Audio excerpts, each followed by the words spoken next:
Delighted to be joined by former Peterborough United midfielder Dean Keates. How are you doing, Dean, in these uncertain times?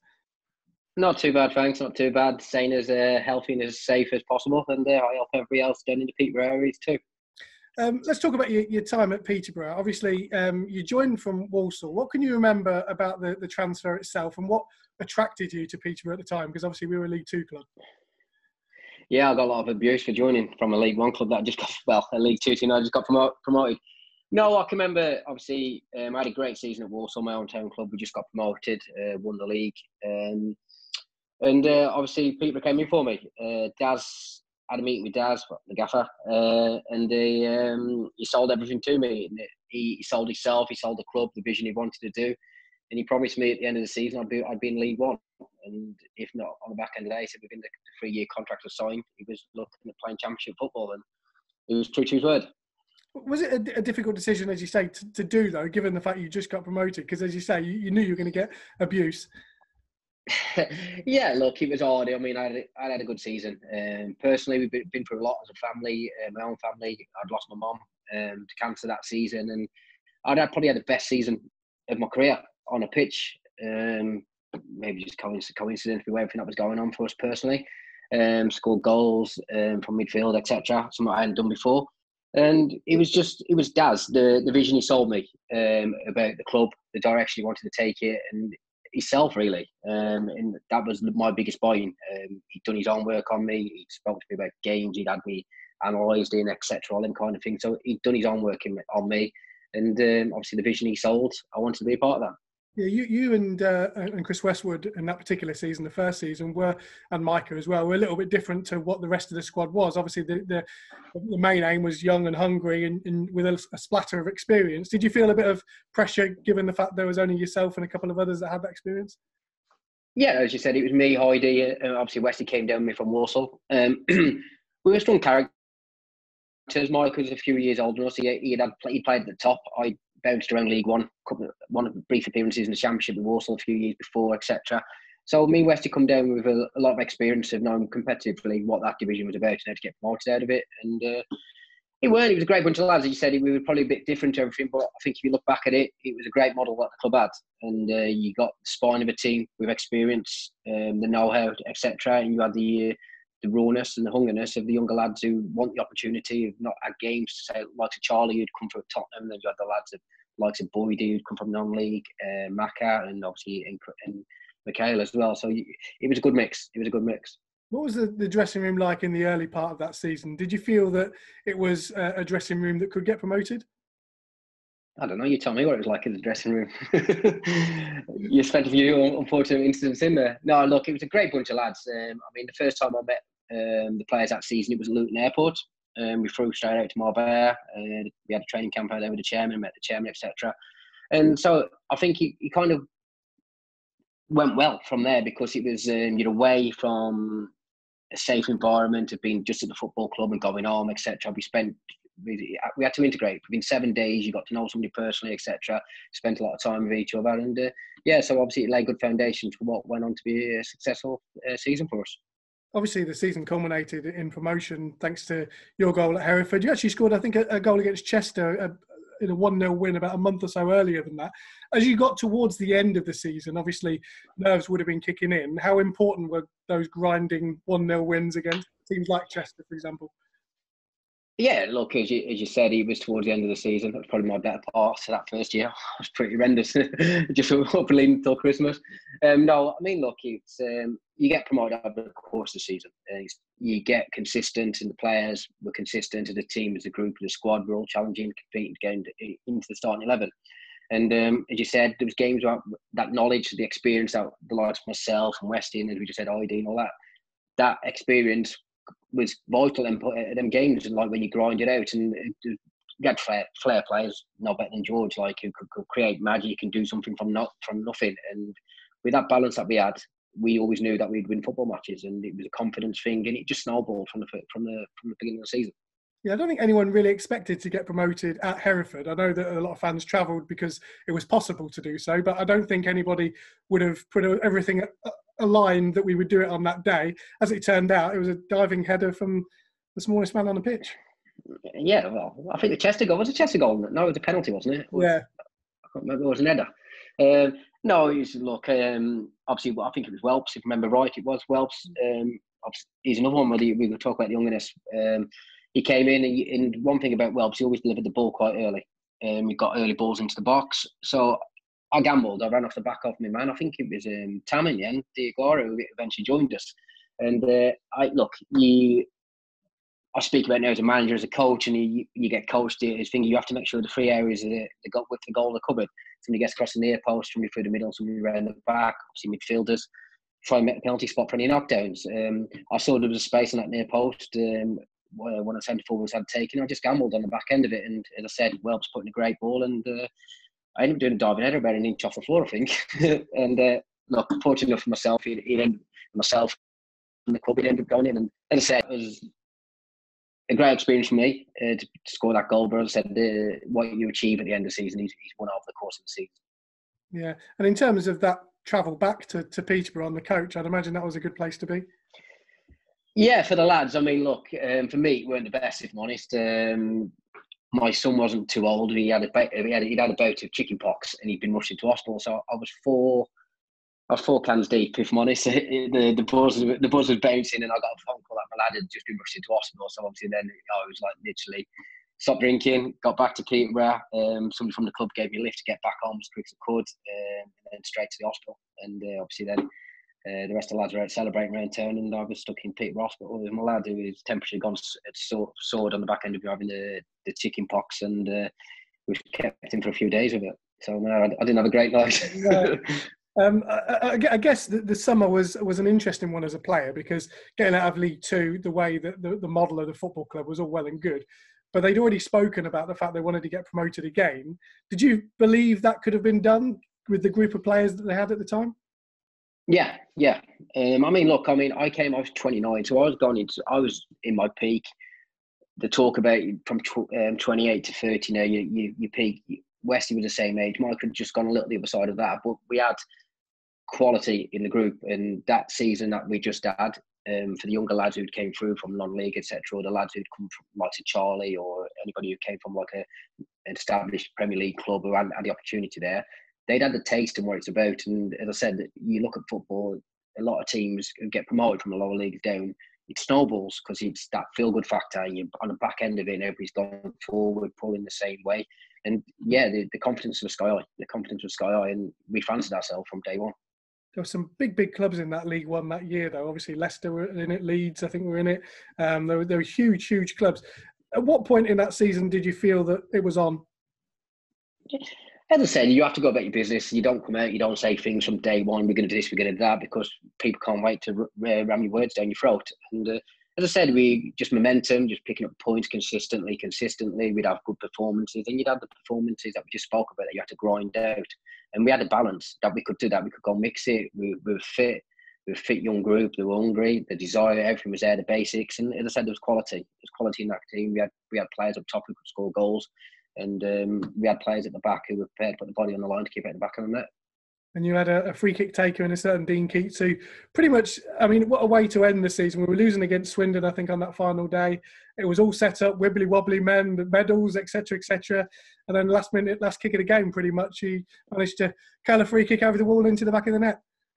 Yeah. There was a penalty, wasn't it, in the game for earlier on, and obviously there've been a few penalties missed that season. I'd taken a few and scored, so I was an established penalty taker, and a certain Aaron McLean, he's come up to me and asked me if he could take the penalty, because as you do with contracts, there's a little bit of money on something or a bonus, and he said that, so I let him take it.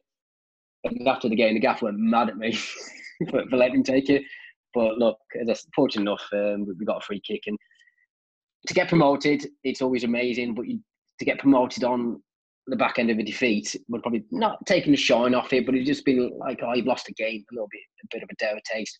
But no, fortunate for me, the free kick went in the top corner, and we remember it 1-1, and everybody had a great day and a great night. I enjoyed that night. I actually celebrated that one.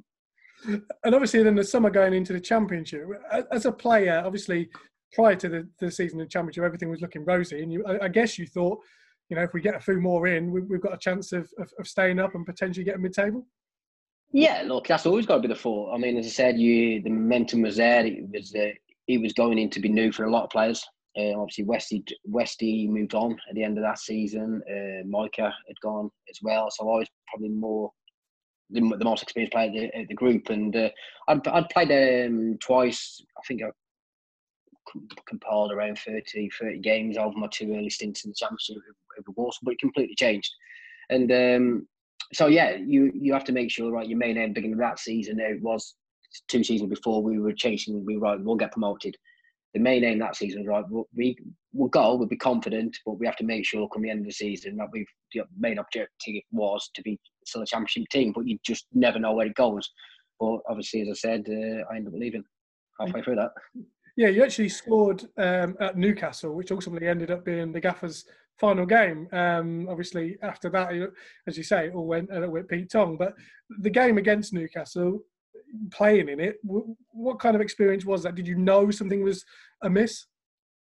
Look, we got up there. I can remember it being the first time that Newcastle fans had a protest against Mike Ashley. So when we got there was all stood outside, a couple of thousand, waiting for the coach to come in, and they're not abusing us. We got a little bit of stick, but they were out abusing Mike Ashley, etc. So the atmosphere around the ground wasn't the best anyway, purely with everything that was going on the back end there.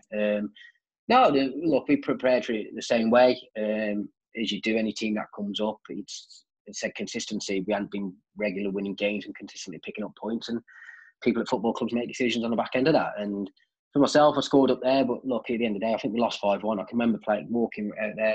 I've been in my career, FA Cup, etc. I've played at Old Trafford, been fortunate on the back end of that. Played at something that was made to feel like the biggest pitch I've ever played on. They were literally like the Alamo. We couldn't get out. If I remember right, we couldn't get out in the first half, and Gutierrez down the left wing, he was like a horse running the ball. He was that powerful, that quick, and you could see the step up, the gap between us coming from League One, flying, young, hungry team, and Premier League players, the elite players dropping down to the Championship. The gap was massive. The gap was massive.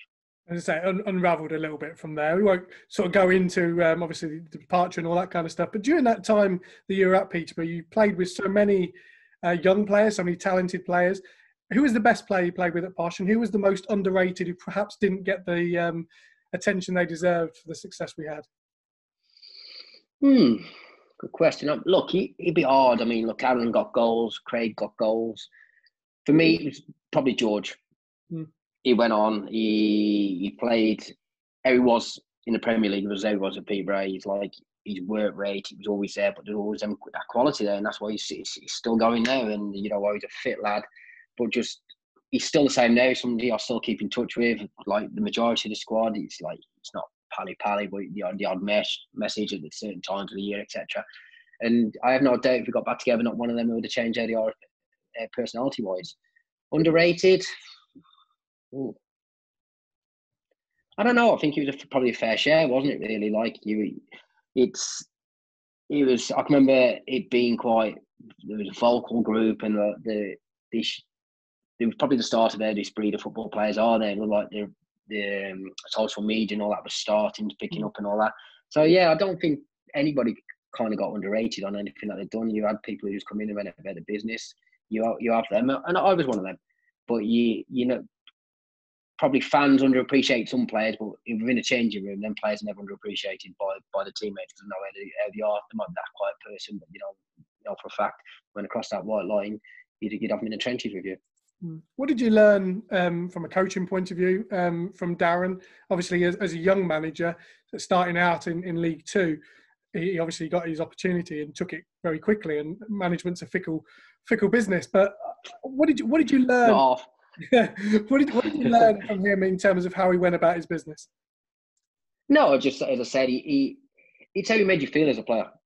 How he was, how he came across, how he sold himself, and I spoke about the vision, but it's just him, how he was. And you see players talk about an aura that his dad had, like players that played. His dad had that to an extent. And as I said, I'm still close with him now. Obviously, when I got my first job, he was one of the first persons to text me. Even last season, spoke to him on numerous occasions on the back end of being in League One, losing a couple of games. He was always on the end of the phone for me. offered me advice, experience, etc. And even when I went back into it this season, he was straight away. He was on the phone, and obviously I've spoken to him a few times.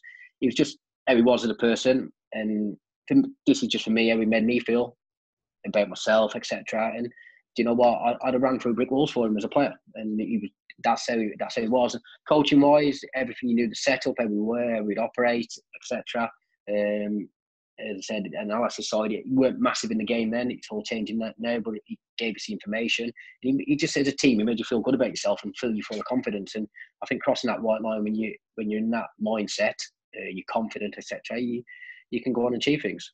Are you surprised when you look at someone like Aaron McLean, for instance, who obviously was a loud, bubbly character? I mean, not many people I've spoken to expected him to go down the coaching route. Were you as surprised as them?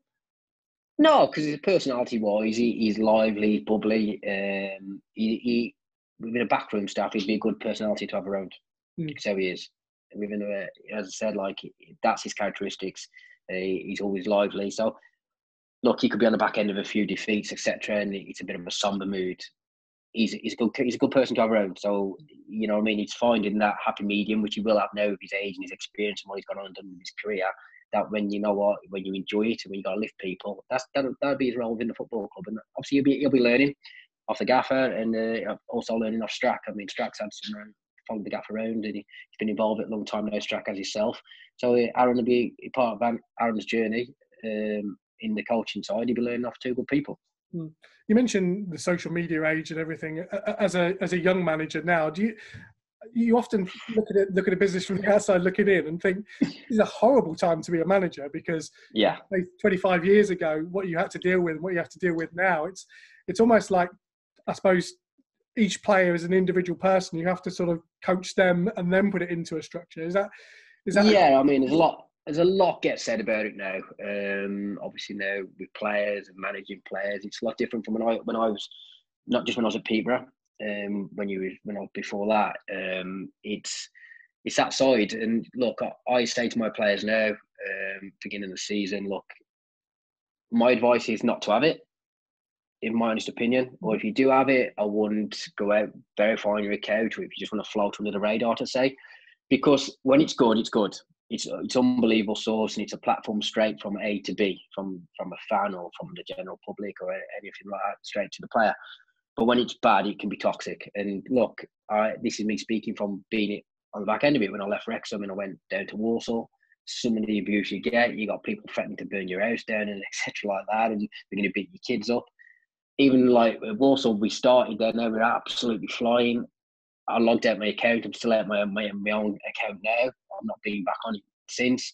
And I've dread to think what's got said, because you know why? Because it is, as I said, it's that direct line straight into the player. And if some players can't deal with it, and as a manager, you've got that player there and you're wondering why he's not performing, etc. But you just be having that much abuse, the player becomes then possibly that insecure about himself and about what he's doing, that these outside influences start affecting him, and they start affecting him just in his own personal life, and then obviously it spreads out onto the pitch. So, as I said, it's good if you're doing well. As I said, it can be bad if you're not doing too great.